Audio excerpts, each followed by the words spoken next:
जहाँ एक तरफ मानवी इन सभी बातों का कोई जोड़ ढूंढ रही थी, तो वही मिताली अपने प्लान को अंजाम देने की साजिश रच रही थी। वो बिस्तर पर पसरते हुए खुद से बोली, जब तक ये काम नहीं हो जाता ना, तब तक तो मुझे सुकून ही नहीं मिलेगा। तभी किसी ने पीछे से टोकते हुए कहा, कौन से काम की बात कर रही हो बहू? बिस्तर से हड़बड़ाए हुए मिताली ने हकलाते हुए कहा, मम्मी जी, आप क्या कुछ काम है क्या?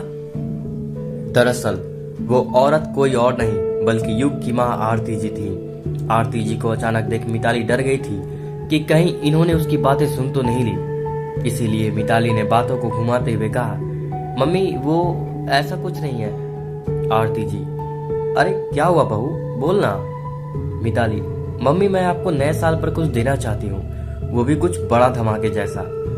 ये सुन आरती जी खुशी से हो बोली, अच्छा ऐसा क्या है? आरती जी के हाथों को पकड़ते हुए मिताली बोली, माँ मैं सोच रही हूँ कि आपको एक पोता दे दूं। ये सुनते ही आरती जी फूल कर कुप्पा हो उठी और मिताली के चेहरे को सहलाते हुए बोली, अरे पगली, इसमें सोचने वाली क्या बात है? शर्माते हुए मिताली ने कहा, माँ आप भी ना। छेड़ते हुए आरती जी बोली, क्या मैं भी? बात चल बता, कितने दिन हुए? ये सब कब हुआ? इस पर मिताली ने मुंह बनाते हुए कहा, अभी हुए ही कहाँ जो आपको बताऊं। चौंकते हुए आरती जी बोली, तो फिर क्या माहौल बना रही है? आरती जी के चेहरे पर गुस्से की लकीरें उभर गई। ये देख मिताली ने तानाकसी करते हुए कहा, वही तो प्रॉब्लम है। अरे अब माहौल ही बनाएगी या बातें ही बनाएगी? आरती जी की चिंताएं बढ़ गई।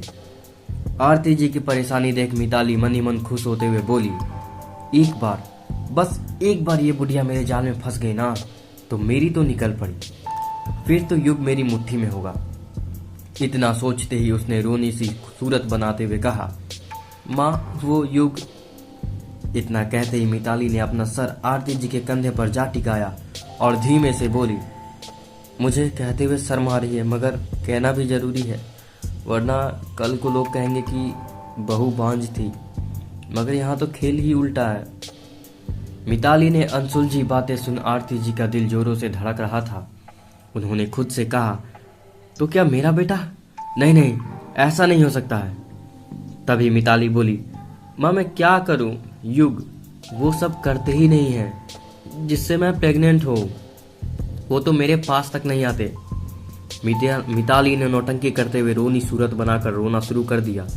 ये देख आरती जी घबराते हुए बोली, ऐसा क्यों? गुस्से से गुर्राते हुए मिताली ने कहा, उस चुड़ैल की वजह से हमारी जिंदगी झंड कर रखी है उसने। मिताली की ये सुन आरती जी घबराहट में बोली, क्या चुड़ैल? कौन चुड़ैल? ये कहते वक्त आरती जी के माथे पर चिंता की लकीरें उभर आई थी। आरती जी को इस हाल में देख मिताली खुश होते हुए खुद से बोली, अब आएगा मजा। और उसने और जोर से रोना शुरू कर दिया। सुसकते हुए बोली, माँ अगर उन दोनों में इतना प्यार था तो फिर मेरी जिंदगी क्यों खराब किया आपने? इन सब में भला मेरा क्या कसूर था? गुस्से में आरती जी बोली, ओह तो तुम उस मानवी की बात कर रही हो, मगर उन दोनों में अब कोई रिश्ता ही है नहीं। चीखते हुए मिताली ने कहा, उन दोनों में रिश्ता है या नहीं, मगर हम दोनों में रिश्ता अब नहीं बचा। उसने आंसू पोंछना शुरू कर दिया। मिताली की ये हालत देख आरती जी हड़बड़ाए हुए बोली, अरे ऐसे कैसे नहीं बचा? अरे तू उसकी औरत है, खूबसूरत है, जवान है, दिखा अपना जादू, देख कैसे युग तेरे करीब आता है। आरती जी की घटिया बात सुन ना मिताली बोली, सब देख ली, वो ना मानने वाले। ये सुन एक लंबी गहरी सांस लेते हुए आरती जी कुछ सोचते हुए बोली, ठीक है, तो उसका भी एक इलाज है, तो उसे किसी तरह से बहका, बाकी उसे कसने में काम कर दूंगी। अब से तू परेशान मत हो। इतना कहने के साथ आरती जी वहां से उठ सीधा अपने कमरे की ओर बढ़ गई। मिताली खुश होते हुए खुद से बोली, अब आएगा ना मजा। जब माँ युग को कोचेंगी तो युग की भी आशिकी उतरेगी और तभी आएगा ऊंट पहाड़ के नीचे। इधर मानवी का मातम होगा जब उसका सो कॉल्ड बॉयफ्रेंड उसे अपनी जिंदगी से बेदखल करेगा और धक्के मार कर अपनी जिंदगी से हमेशा हमेशा के लिए बाहर कर देगा। अब देख ये मिताली तेरी जिंदगी की किस्सा कैसे बदलती है, जिसे तू कभी सोच भी नहीं पाई। जहां एक तरफ मिताली प्लानिंग कर रही थी, वही मानवी आयुषी से मिलकर इस केस की तहकीकात करना चाहती थी। मन ही मन खुद से बड़बड़ाते हुए मानवी बोली, मैं जानती हूँ तुम इतनी आसानी से कुछ नहीं बकोगी, मगर तुमसे अब बकवाना जरूरी हो चुका है। इतना कहने के साथ मानवी ने किसी को कॉल मिलाते हुए कहा, हेलो, कहाँ हो अब तक? दूसरी तरफ से आवाज आई, बस आपके ऑफिस के बाहर। दरअसल आज शहर में काफी भीड़ है। ये कहते हुए उस शख्स ने सफाई देनी चाही तो मानवी बोली, अब बकबक कम करो और जल्दी आओ। इतना कहते के साथ मानवी ने गुस्से में फोन कट कर दिया और वही तेज कदमों के साथ टहलने लगी। तभी उस नंबर से कॉल आया, हेलो मैडम, आ गया हूं मैं, आप आ जाइए बाहर। ये सुन झल्लाते हुए मानवी बोली, ओह आती हूं। इतना कहते ही वो तेज कदमों से निकल ऑफिस से बाहर आ गई। सामने खड़े शख्स ने सल्यूट करते हुए कहा, जय हिंद मैडम। मुस्कुराते हुए मानवी ने कहा, जय हिंद भागवत। हंसते हुए मानवी जीप में बैठते हुए बोली, अभी एक आध और सैल्यूट देना है या होगा? अगर हो गया हो तो चले। ये सुन भागवत को मिर्ची लग गई। उसने मन ही मन खुद से बड़बड़ाते हुए कहा, क्या लोचा है ये औरतों का, इज्जत दो तो मुसीबत, ना दो तो भी मुसीबत। भौवें उचकाते हुए मानवी ने दोबारा से कहा, भागवत मैंने कुछ कहा, क्या तुमने उसे सुना? भागवत को इस तरह करता देखा मानवी खींचते हुए बोली, भागवत तुम यही हो ना? हेलो। हाँ में सर हिलाते हुए भागवत ने कहा तो मानवी गुस्से को कंट्रोल करते हुए बड़े प्यार से बोली, भागवत मुझे ना वो आयुषी मैडम से मिलने जाना है, उससे काफी कुछ पूछना है। भागवत इस वक्त आयु से मिलना बेहद जरूरी है। चौंकते हुए भागवत ने कहा, मगर मैडम वो तो जेल में है। तिरछी निगाहों से तैरते हुए मानवी ने कहा, तो कहना क्या चाहते हो? भागवत मुस्कुराते हुए, कुछ नहीं मैडम, बस सिवाय सर आ जाए तो चलते हैं। ये सुन मानवी बोली, वो नहीं, मैं जा रही हूं। अभी और सवाल जवाब हो तो जल्दी करो क्योंकि हमारे पास टाइम बहुत कम है। ये सुन भागवत ने मानवी की ओर देख कहा, जी चलिए मैडम। इतना कह दोनों जेल की ओर बढ़ गए। वही हैरान परेशान कमरे में तेजी से टहलती मिताली गुस्से में घूमते हुए खुद से बोली, एक नंबर का यह फ्रॉड है, कमीना, इतनी देर से बेल जा रही मगर उठा नहीं सकता। तभी उस शख्स ने फोन उठाते हुए कड़क आवाज में कहा, हेलो, क्या है, तुझे चैन क्यों नहीं है? लगभग दांत पिसते हुए मिताली ने कहा, चैन रहने दोगे तब तो, क्या हुआ, काम हुआ? दूसरे तरफ से वही कड़क आवाज आती है, अभी नहीं, तेरा काम हो जाएगा, समझी? ये सुनते ही मिताली अपना आपा खोते हुए बोली, कब होगा? जब सब खत्म हो जाएगा?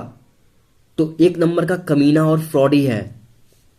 तुझे पैसे देकर गलती हो गई। मुझे समझ नहीं आता, इतना छोटा सा काम करने में इतना समय लग रहा है तो किसी को मारने में कितना दिन लगता है?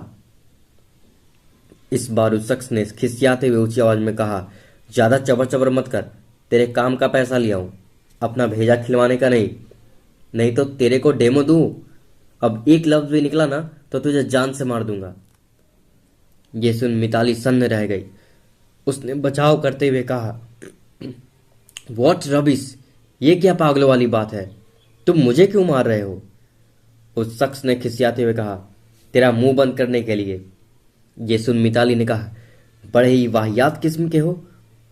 मिताली ने खींचते हुए वापस से कहा तो उस शख्स ने कहा, ज्यादा करोगी तो तुम्हारे नाम के साथ साथ वो सारा कांड लिख भेजूंगा, फिर देना सफाई बैठकर जेल में। जेल का नाम सुनते ही मिताली के हाथ पांव डर के मारे फूल गए। उसने हकलाते हुए कहा, ठीक है, मैं रख रही हूं, बस मेरा काम हो जाए, मुझे यही चाहिए, जाओ जाकर मेरा अंजाम दो। उस शख्स ने चीखते हुए कहा, पागल लड़की, तूने तो भेजा खा लिया मेरा, चुप कर जा अब, वरना अपुन का भेजा सटका ना तो उस लड़की के साथ साथ तेरा भी नंबर लगा दूंगा। घबराहट में मिताली ने फोन कट कर दिया। गुस्से से फोन बिस्तर पर पटकते हुए मिताली ने कहा, तुझे क्या पता उसके मातम का मुझे कितने इंतजार है, मुझे कितनी खुशी है, कितना सुकून मिलेगा। मुझे तो अब उसकी बर्बादी और परेशानी देखनी है। जितने चुभन तेरी वजह से मुझे हुई है ना, उससे कई ज्यादा चुभन मैं तुझे दूंगी मानवी। मगर कोई नहीं, देर सही दुरुस्त सही। मजा तो तब आएगा जब युग अपनी महबूबा को बचा भी नहीं पाएगा। युग बहुत गर्मी दिखा रहे थे ना। इतना कहते ही मिताली जोर जोर से हंसने लगी। तुम्हें माँ परेशान करेंगी, मानवी को उसका आशिक। युग, तुमसे थप्पड़ का बदला तो लेके रहूंगी। अब क्या करोगे तुम, तुम्हारी आशिक और वो बुढ़िया। उसकी हंसी पूरे कमरे में गूंज रही थी। वही हैरान परेशान मानवी कुछ ही देर में भागवत के साथ जेल के गेट के सामने खड़ी थी। जेल में घुसते उसने ज्यों ही जेलर को अपनी आइडेंटिटी दिखाई, जेलर कुर्सी छोड़कर खड़ा हो बोला, बैठिए मैडम। कुर्सी पर बैठते हुए मानवी ने कहा, हम यहाँ खास पूछताछ के लिए आए हैं। मुझे आयुषी से कुछ जरूरी पूछताछ करनी है। ये सुनते ही जेलर साहब ने दोबारा से अपनी भारी आवाज में कहा, ठीक है, मिलवा देता हूँ। आप चाय लेंगी ना? मानवी ने हाँ में सर हिलाकर जवाब दिया। जेलर साहब ने 2 कप का ऑर्डर देते हुए कहा और एक कांस्टेबल को कहा, सुनो, वो जो नया मुजरिम पकड़ा गया है उसे लेकर आओ 10 में। इतना सुन वो कांस्टेबल वहां से निकल गई। ये देख पास खड़ा भागवत मन ही मन बड़बड़ाते हुए बोला, हद है साला, अपनी कोई इज्जत ही नहीं है, जैसे सिर्फ 2 कप चाय। साला पुलिस वालों को ही चाय पिलाने में कंजूसी कर रहा है। तभी पूर्वा को झटकते हुए एक बूढ़े शख्स ने मानवी को पूर्वा थमाते हुए कहा, ये लीजिए मेम साहब। चाय उस पूर्वा में उछल दिया। फिर भागवत की ओर बढ़ते हुए दिया तो भागवत खुशी से बोला, चाय पिलवाने के लिए धन्यवाद जेलर साहब। ये सुन जेलर साहब मुस्कुरा के बोले, अरे अब शर्मिंदा ना करो। जेलर वापस से अपनी भारी वजनदार आवाज में कहता है, जाइए मैडम, मिल लीजिए। जेलर के इतना कहते ही मानवी एक महिला कांस्टेबल के साथ जेल में प्रवेश कर जाती है। दोपहर का समय होने से जेल में काफी हलचल थी। रोज की तरह ही हजारों एक्टिविटी चल रही थी। ये देख मानवी ने उस महिला कांस्टेबल से कहा, काफी वक्त से तुम्हारी पोस्टिंग यहाँ है। ये सुनते हुए महिला कांस्टेबल हड़बड़ाए हुए बोली, जी जी मैडम, क्यों? मुस्कुराते हुए मानवी ने कहा, कुछ नहीं, अच्छे से जानकारी है तुम्हें, क्योंकि तुम्हारे कदम ताल से ही अपने काम की बखूबी बता रहे हैं। वैसे नाम क्या है? उस महिला कांस्टेबल ने रुक के कहा, पूजा, पूजा पारे। ये कहते वे वेटिंग रूम की तरफ बढ़ गई और सामने लगी कुर्सी की ओर इशारा कर वहां से निकल बाहर खड़ी हो गई।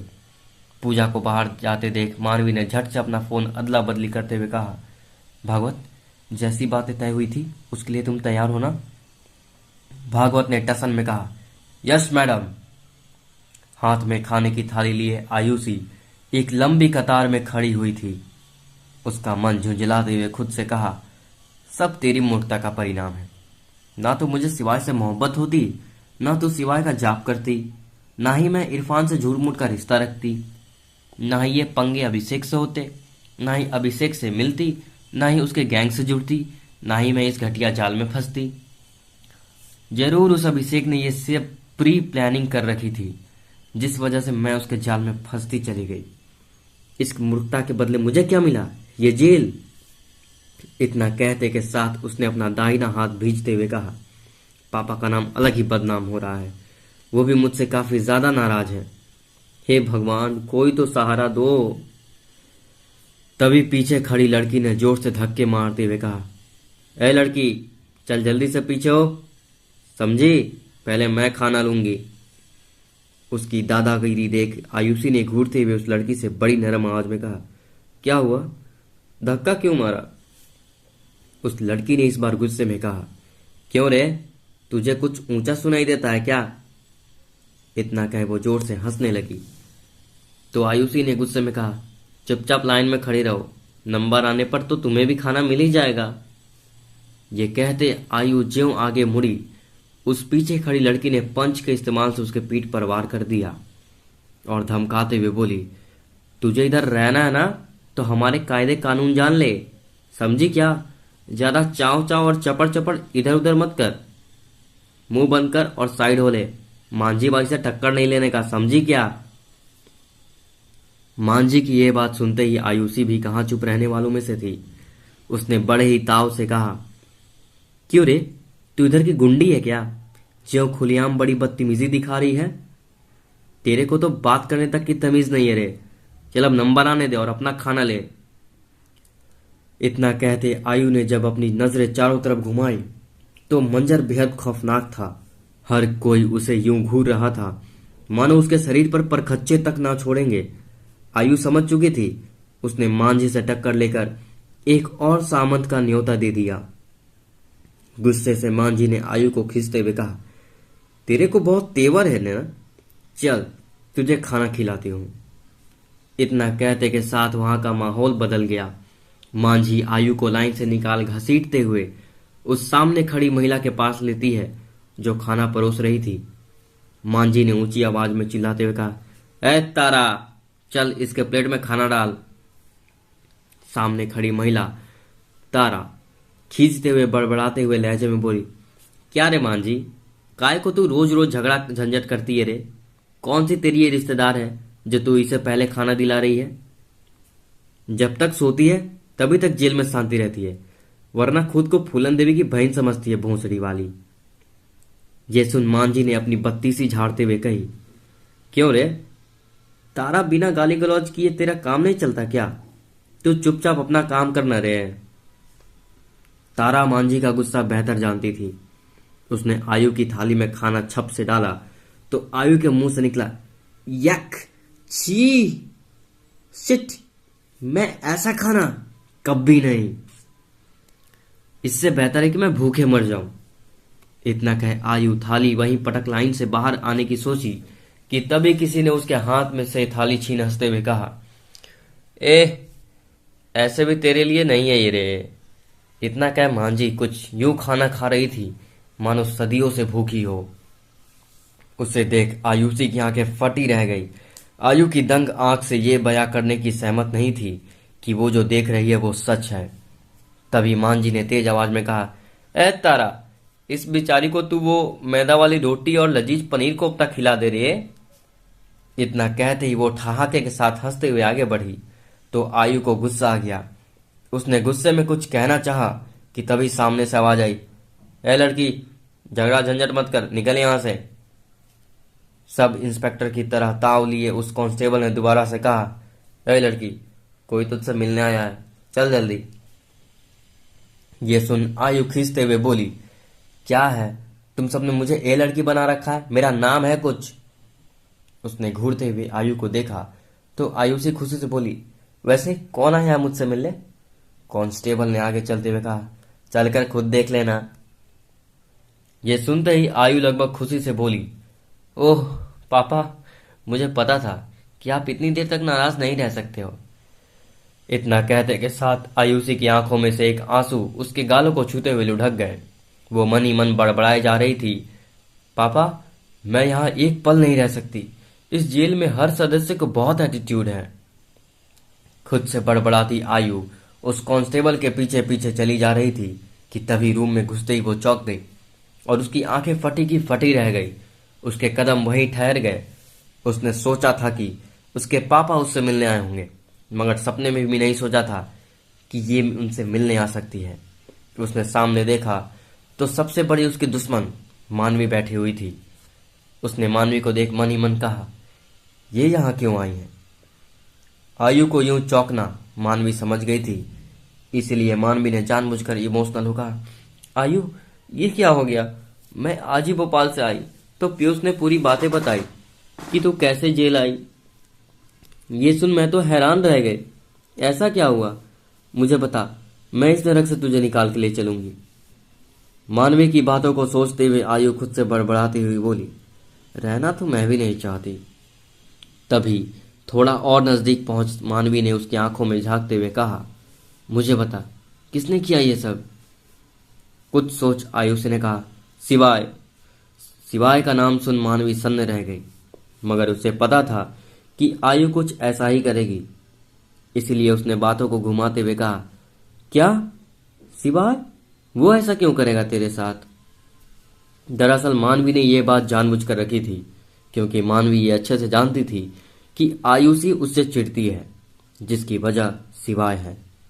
इसीलिए उसने जानबूझकर बड़ी ही चालाकी से शिवाय का नाम निकलवाया था। वही आयु नहीं चाहती थी कि मानवी और शिवाय दोनों एक दूसरे के करीब आए, इसीलिए उसने जानबूझकर बड़ी ही चालाकी से शिवाय का नाम लिया। तो मानवी चौंकते हुए बोली, शिवाय? मतलब वो ऐसा नहीं हो सकता है, उसे क्या मिलेगा? आयु, मानवी तुम जानती नहीं हो कि मैं शिवाय को पसंद करती हूँ। मैंने कितनी बार कोशिश की उसे पाने के लिए, लेकिन उसने उसने मुझे इस मौत के मंजर में धकेल दिया। उसने जानबूझकर मुझे इस केस में फंसा दिया। आयुषी की ये बात सुन मानवी सन्न थी। तभी आयु ने झूठ मूठ का रोते हुए कहा, क्या प्यार करने के लिए ये सजा मिलनी चाहिए मुझे? इतना कह वो सिसकते हुए मुस्कुराई तो मानवी की नजर उस पर पड़ गई। आयु मुस्कुरा रही थी। जब उसने देखा मानवी उसे ही निहार रही है तो वो अचानक से रोने का ड्रामा करने लगी।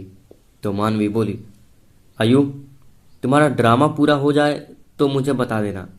वैसे मुझे लगता है कि शिवाय भी जल्द तुमसे मिलने आएगा ही, इसलिए ये आंसू बचा के रखो। उसे ही बताना कि तुम्हारा उसके दिल से लेकर इस जेल तक का सफर कैसा रहा, क्यों तूने इस सफर को तय किया। मानवी की यह कटेली बात सुन आयुषी गुस्से में बोली, ये आंसू तुम्हें नकली दिखते हैं? मानवी ने ना में सर हिला जवाब दिया, चल ठीक है आयु, समय कम है, वरना तेरे ट्रेलर की जगह मैं तेरी पूरी पिक्चर देखती। तब तक मैं चलती हूँ। वैसे किसी ने सही कहा है, कुछ लोगों को ओखली में सर डालना बेहद पसंद है। तू उन्हीं में से एक है, मगर अफसोस कि तू अभी वो नहीं जानती जो पहाड़ हकीकत पर घूम रहे हैं। इतना कह मानवी वहां से जैसे आगे बढ़ी तो आयुषी बोली, इन सब की वजह तुम हो। यह सुनते ही मानवी के कदम लड़खड़ाए, मगर खुद को संभालते हुए मानवी मुड़कर बोली, ये वक्त बहुत गंभीर है जिसे तू नहीं समझ पा रही। तेरे पास अभी भी वक्त है। अगर तू एक बार सच कह दे तो इस नरक से और उस पापा की छुटकारा से पा सकती है, लेकिन तेरी मर्जी है। अगर तेरा दिल यही रहने का है तो तू रह, मैं चलती हूँ। जब तेरा बाहर आने का मन करे तो जेलर साहब से कह देना। ये सुन आयुषी बोली, मुझे किसी की जरूरत नहीं, मेरे पापा मेरी पावर हैं, वो मुझे बचा ही लेंगे। ये कह आयुषी वापस जाने को मुड़ी तो मानवी ताली बजाते बोली, वाह, मगर अफसोस वो तो आ ही नहीं पाएंगे, क्योंकि उनकी बेटी ने उन्हें इतना बड़ा सरप्राइज जो दे दिया है। इससे पहले आयुषी कुछ कहती, मानवी बोली, तुम्हें अंदाजा है तुम्हारी एक गलती से उनकी पोजीशन, उनका नाम, स्टेटस और उनकी हालत कितनी खराब हो गई है। उन्हें हार्ट अटैक आया है। मानवी की यह बात सुन आयु वहीं जमीन पर बदहवास हो गिर पड़ी। उसने ये तो अब तक सोचा ही नहीं। रोते हुए बोली, क्या तुम सच कह रही हो? मुझे पता है तुम यकीनन नहीं करोगी, ये देखो। इतना कहते के साथ मानवी ने अपने फोन में वीडियो प्ले करते हुए दिखाया तो आयु रोते हुए बोली, पापा, पापा आप। ये कहते के साथ उसके आंसू थमने का नाम नहीं ले रहे थे। वो रोते हुए बोली, मुझे उनके पास जाना है। मुस्कुराते हुए मानवी ने कहा, वो तो तब जाओगी जब तुम सच कहोगी जो तुम कहने से रही। दूर खड़ा भागवत ये सब देख दंग था कि कैसे मानवी ने आयु से आधी चीजें उगलवा ली। आखिर आयु के पापा का वीडियो क्यों बनवाया था मानवी ने? तभी आयु बोली, वो कमीना अभिषेक, उसने मुझे फंसाया है और इन सब की वजह शिवाय और तुम हो। क्या आयु जेल से बाहर आएगी? क्या आयु सच कबूलेगी? और क्या होगी मिताली के प्लानिंग का? जानने के लिए सुनते रहिए इस स्टोरी को। धन्यवाद।